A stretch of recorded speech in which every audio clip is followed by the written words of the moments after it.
I want to thank you for being here tonight. Tonight's going to be an exciting night. Years ago, Kim and I, my wife and I, served on the island of Grenada. Brother Danny Whetstone and his wife Darlene served on the island of Grenada. And tonight's missionary is going to Grenada. And I thank you for being here. I'm excited you're here. Now, don't forget, your part of this conference is coming up. In just a couple of minutes, you're going to see a presentation from Rebekah Childers. While she's giving her presentation and you think of questions, put them in the comments so we have questions and answer time coming up. And I want you to have the opportunity to have your questions answered. So now, just in a moment, Ms. Childers' presentation is going to be shown. I've seen it already. In fact, I watched it twice, and I know you'll be blessed.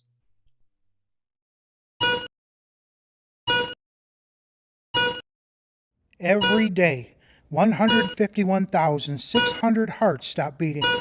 Souls are dying, never having been told of the hope that Jesus alone can give. God is not willing that any should perish, but how will they hear if nobody teaches them? A beauty beyond imagination, crystal clear waters and white sand beaches spread over much of the coastline. Rushing waterfalls and rainforest add to the splendor of God's creation. The sunsets are like God painting a masterpiece no human ever could. But when you look beyond the dazzling scenery, you see the empty faces of those longing to be set free. Grenada is one of the smallest independent countries in the Western Hemisphere. This island country is located 96 miles north of Venezuela in the Caribbean Sea. At less than 30 miles long, Grenada is home to over 100,000 souls, souls lost in the darkness of sin, waiting for someone to show them the way. Outside of the tourist areas, physical poverty is around almost every corner. Elderly and young people alike often walk miles to get to their destinations. Many homes do not even have glass in the windows to protect them from the elements, like wind, rain, tarantulas, and scorpions. Unemployment rates are extremely high, resulting in a very hungry and needy people. Grenada has an immensely religious culture where appearance is very important. They have a strong head knowledge of God, but lack the understanding to differentiate between false doctrines and the truth. There are also strong ties to rituals and devil worship, which is evidenced during their carnival season, similar to the American Mardi Gras. When people wear costumes and dance in the streets, young people are influenced by satanic music. Alcoholism and immorality are rampant. More than one-third of children become victims of sexual crimes, and at least 75% of children are believed to be born outside of wedlock. Teen girls often drop out of school because of pregnancies. This creates a need for both nurseries and classes for younger children during youth meetings. The educational system is lacking, resulting in many children never learning to read or write efficiently. Even public schools are associated with a religion. A majority of them are Catholic. The Christian education is virtually non-existent in the primary and secondary schools. By the time children are 4 years old, most have already learned to recite memorized prayers and to follow the traditions of their ancestors, along with their false doctrines. They are blinded by the belief that salvation is by works, not by the free gift of God. My name is Rebekah Childers. I was taught about God all of my life, but I did not truly accept Christ as my Savior until I was a freshman in Bible college. March 17, 2009, God gave me a new life. It was then that I truly accepted Jesus as the only way to be saved from my sin. In May of 2012, I graduated from Ambassador Baptist College with a bachelor's degree in biblical studies and missions. God has put an indescribable love in my heart to reach children with the gospel message. During a life-changing survey trip to the island of Grenada, I had the privilege of leading several children to a saving knowledge of Christ.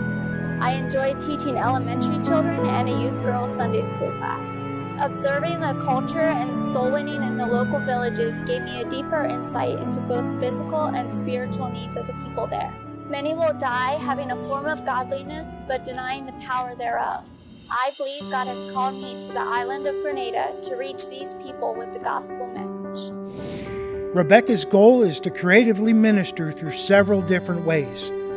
Giving children a Christ-centered education, reaching the lost through a variety of evangelism techniques, encouraging parental involvement in the children's spiritual and academic growth, nurturing and training maturing believers, adapting to the culture to reach the children where they are, discipling newly saved children in areas of Christian growth, assisting the local church in other ministry areas.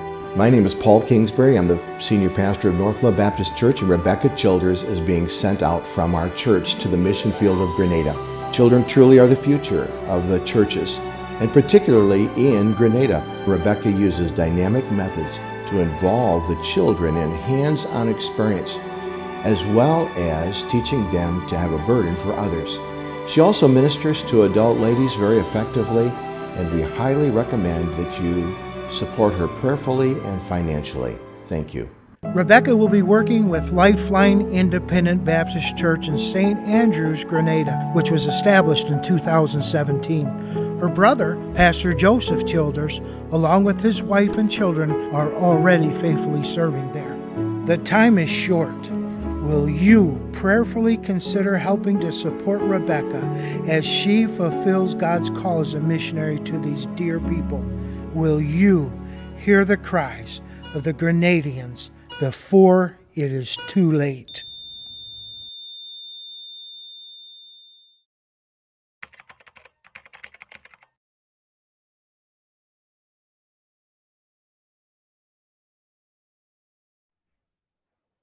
Wow. Thank you so much, Rebekah. That was wonderful. Thank you for that presentation. We sure love your home church, Dr. Kingsbury as well, and super proud that you are a missionary with Worldwide, graduate of Ambassador Baptist College. I understand your college president is watching as well. And so I want to ask you something. When did you know you could do nothing else but be a missionary to Grenada? Tell me about that moment. Sure. Well, when I first went to Grenada, there were a lot of things that I didn't like. The bugs, the weather, the water, and they were all things that I thought I would just never be able to get used to. But while I was there, I began to visit with the people and just see what their spiritual needs and physical needs were. And within a couple of weeks after returning from my trip to the island, I found out that one of the ladies that I had led several of her children to Christ while I was visiting there, and she actually passed away giving birth to her fifth child. Hmm.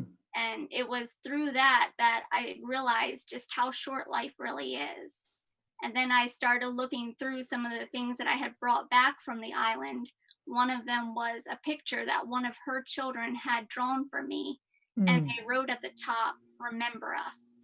Wow. And I just looked at that, and I knew without a doubt that there was nothing in my life that I would rather do than to reach those people with the gospel. That's powerful, Rebekah. Thank you for sharing that with us. You know, it's interesting to me thinking of the other nights of our online missions conference where we talk about circumstances that God just divinely arranges and puts us in contexts and circumstances that make us listen a little bit better. And in that moment where He had you find that picture and remember us, that is powerful. And to think about, there are things that God remembers about us, and there are things God chooses to remember no more. And that's what's exciting about the Christian life. Rebekah, describe to me in simple terms what it's like to have a burden from God for Grenada. Sure. Well, to me, it's just knowing that the place that I've called home all of my life isn't really where I belong, but Mm, knowing that God still has a purpose for me, and that purpose is for me to go to Grenada. I dream about Grenada and the people that I met there. I picture the faces of the children laughing and playing. mhm. It consumes my mind, and there's nothing I can do to escape that. And Mm. I don't want one soul to die without them having heard the gospel of Jesus Christ.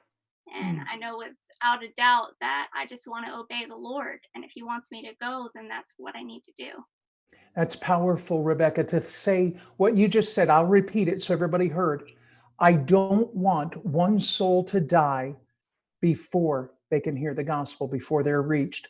What a powerful truth. May we all live with that grasp of that knowledge. I think about this current situation with COVID-19 and this virus, the pandemic that's affected the whole world. I hear Christians more excited about talking about the virus than I've ever heard Christians speak of the gospel. And it takes us moments where we're drawn closer to the Lord to say, God, what do you want me to say? And I pray that all of us get this boldness for Christ in our witness. And I'm thrilled that you are going to Grenada. I mentioned at the very top of our live stream tonight, my wife and I served there. The former president of the mission and his wife, the current vice chairman of the board, he and his wife served there. It's an exciting place for us to know that you're going there. So when you look ahead 10 years, Rebekah, and you dream about your ministry and what things will look like, what do you dream your ministry will look like?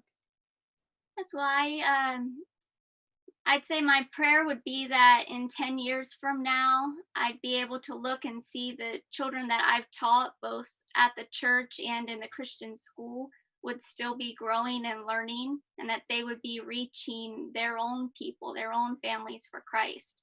And ultimately, even that the work would be continuing, and that I'd be able to be reaching their children's children, and that we would just impact generations. For sure, absolutely. I think about you going to Grenada, and I was there years ago, and you're going there. What's pushing you right now to go? And don't forget, folks, to put your questions in the comment box so we can get them. If you're watching on a live stream, somebody send the questions over to Worldwide's main page or on my page, and we'll see them. Go ahead, Rebekah. I didn't mean to cut you off. Right now, they have a huge need in Grenada for elementary education. While there's a lot of schools there, they all teach religion, not based on the Bible.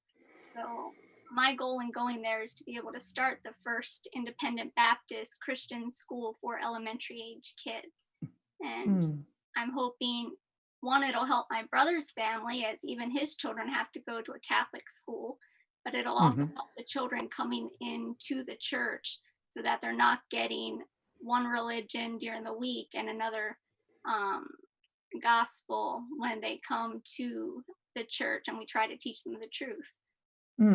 Great. I appreciate the explanation of that. Somebody's asking in the comments, when did you know that you wanted to be a missionary? Was it in college, during college, after college? Yes, well, I got saved during my freshman year of college, and then after that, I knew that I wanted to work with children somewhere, but I didn't specifically feel called to missions necessarily until toward the end of my college. And specifically to Grenada, it was about a year and a half ago in October. I see. Now, I have a question from my friend Mike Wagar. He's out in Arizona, and he asks this evening, will you be living with your brother and family, or are you going to live on your own? Do you know the answer to that? Yes, I'm actually planning to have my own apartment. We've actually already looked at some places that I could potentially stay at. I will be living close by to my brother in case there's any emergencies or anything like that. But I want that separation there as well. Yeah, no, it makes complete sense. I think it's a great question on Brother Wagar's part as well to say what is the practical, but it's good to have that separation of the two homes and you're able to conduct the ministry. I met your brother when I went to Grenada this past summer with my wife and had a wonderful time of fellowship with him and enjoyed meeting him. And of course, I met your pastor last year as well. And that was exciting when we did the interview up at your church. Melody Lee is asking, when is it your goal to move to Grenada? Now, Melody is Colton's wife, and she's asking about this. Sure. My prayerful goal would be by the end of 2020 that I would be there and we'd be able to start looking at beginning the school next year. Good. My friend Chris Lupino, he helps missionaries. He works and develops missionary care is what he does for a group called Gospel Furthering Fellowship. A friend of mine, Rodney Myers, is there, and Chris Lupino is there as well. Chris asks, are there any government issues with starting a Christian school in Grenada? We've actually already talked with some members of the government there, and they've agreed to allow us to start the school. We already Mm, have the building in place and the land, and pretty much all they're waiting on now is a teacher. I see. So where you're free and clear to be able to do so.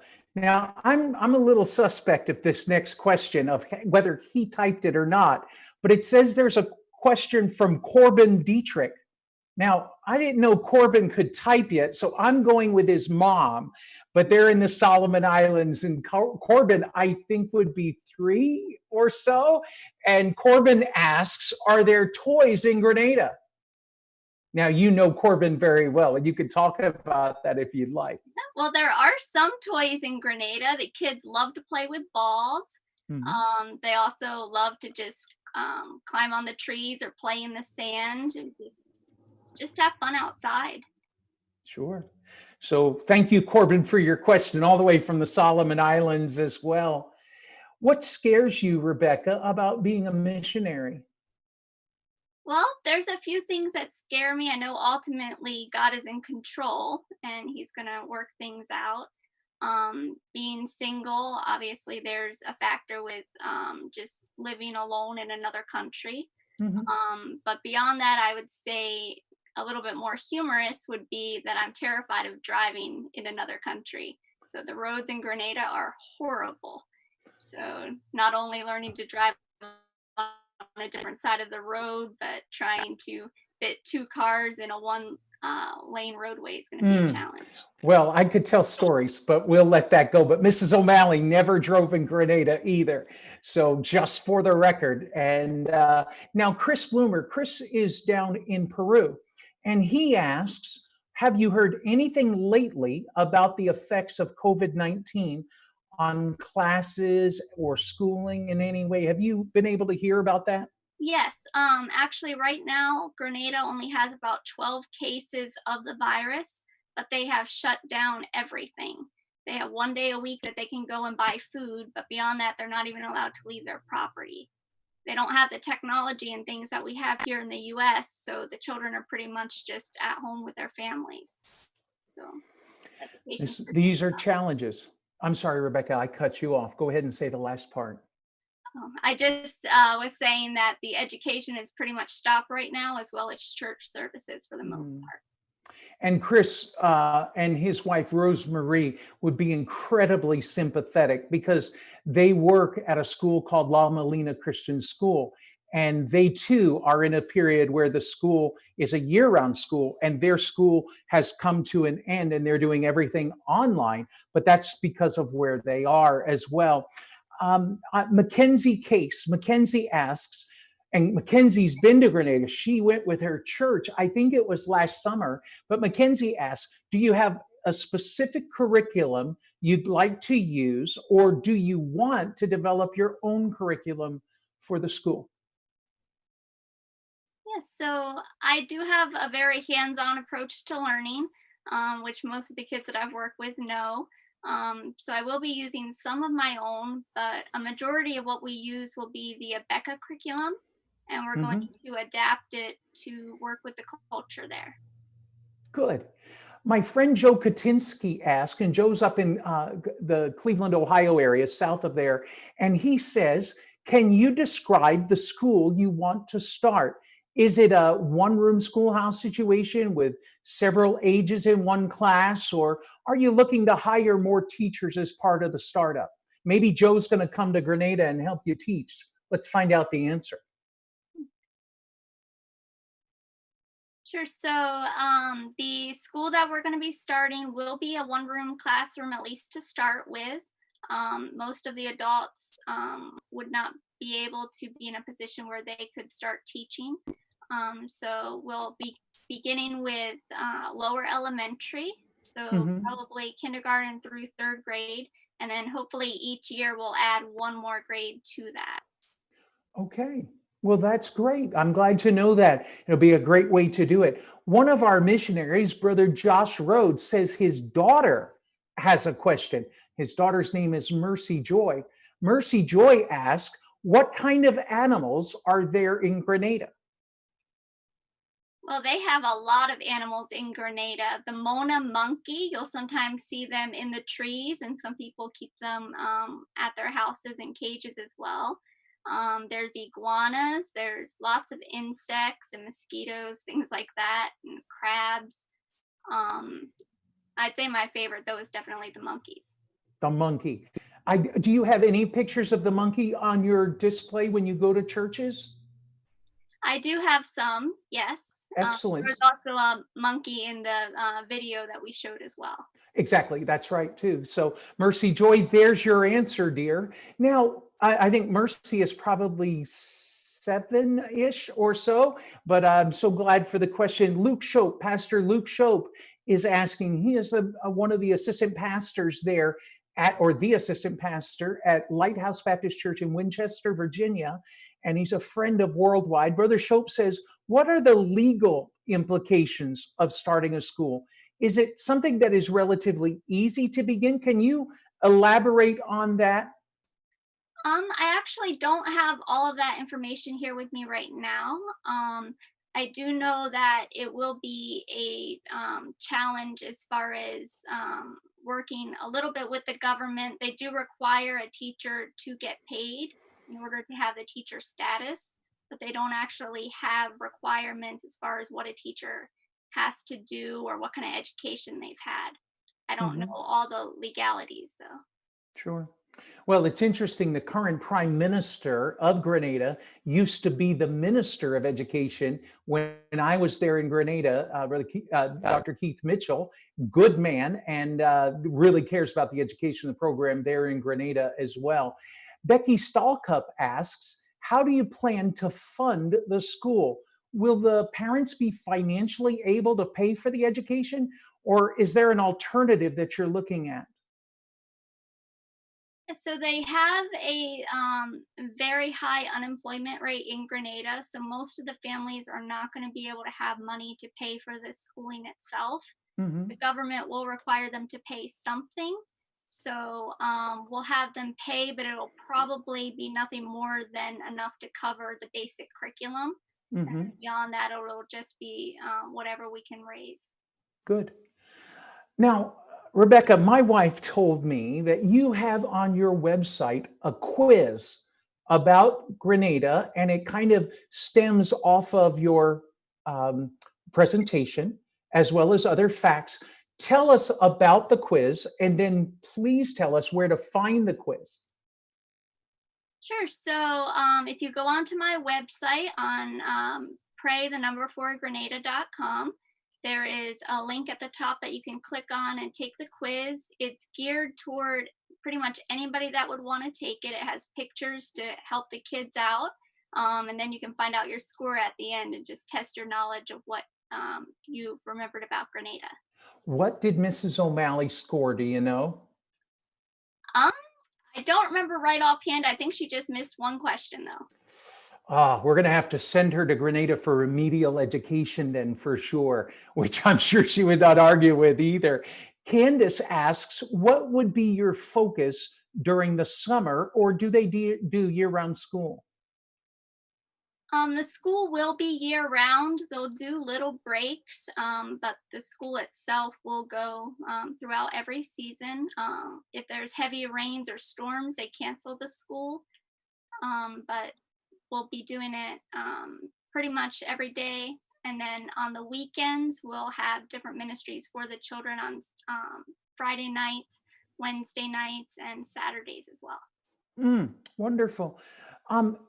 Jackie Elward, one of our missionaries to Big Bear, California, asks, what do you expect the cost will be? I don't know if that's too hard for you to project, but do you think it would be possible for believers to do something like sponsoring a child at the school for a year?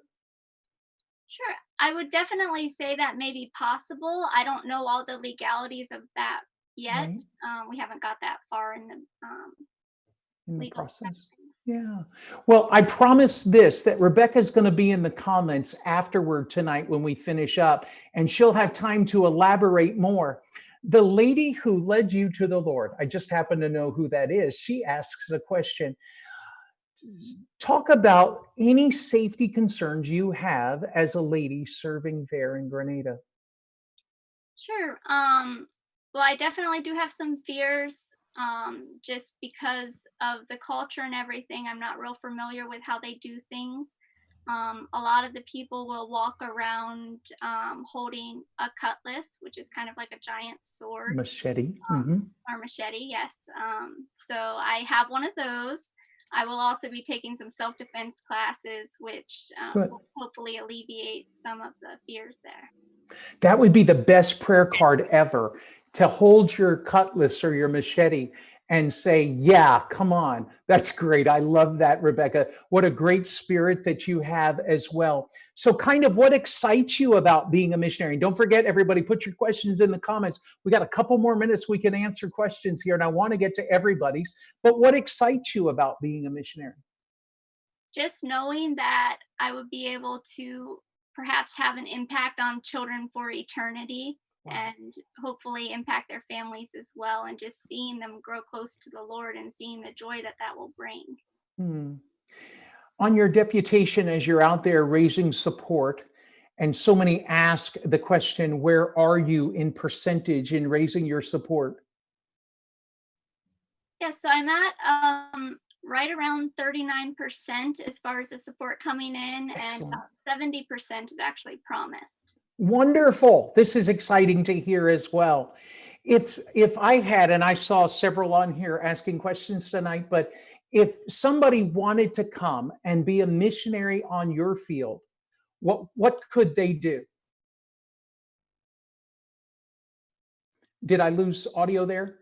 If someone came to your field as a missionary, what could they do? Yes, well, we would definitely need help as far as in the Christian school with the children. They actually have more children in the church than they do adults. We're also working to hopefully grow the youth ministry, which is ages 12 to 35. So we could definitely use help in those areas and with ladies' ministries as well. Mm. You know, Rebekah, I've got a minute or two left here, and I want you to talk to ladies about serving the Lord and serving the Lord with gladness. Would you take a moment and do that? Sure. Well, I would just say no matter who you are, if you're a child of God, then He has a purpose for you. And whatever it is that you hold on to that makes you think you couldn't be a missionary or that you couldn't make a difference for Christ, you just give that to God. Just open your hands and say, here am I. And I have a lot of fears and anxieties with going to another country in the unknown, but I know that ultimately God is the one that's in charge, and you just have to take the next right step. The next right step is a powerful statement. And for every fear, we have God. For every anxiety, we have God. Peter said, take all your cares, cast all your cares upon Him, for He cares for you. That's a powerful thing. Rebekah, you're an inspiration. You may not feel like there you are sitting in this makeshift studio that you built for us tonight, and you're there and you're thinking, I don't know if my message is getting across.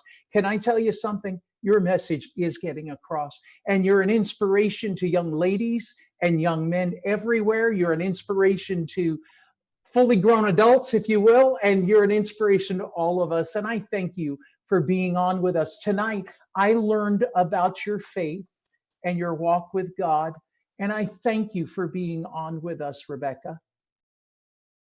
Thank you. It's our pleasure to have you.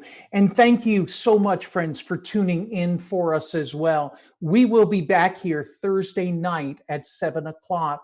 I want you to be here with us. We'll show a presentation. We'll ask a missionary questions about their ministry. And most of all, we'll take your questions. And those are the ones I love to get. I love the kids' questions tonight as well. So join us the next time so we can see what God is doing around the world. And with that, I say to you from Kings Mountain, North Carolina, at the offices of Worldwide New Testament Baptist Missions, good night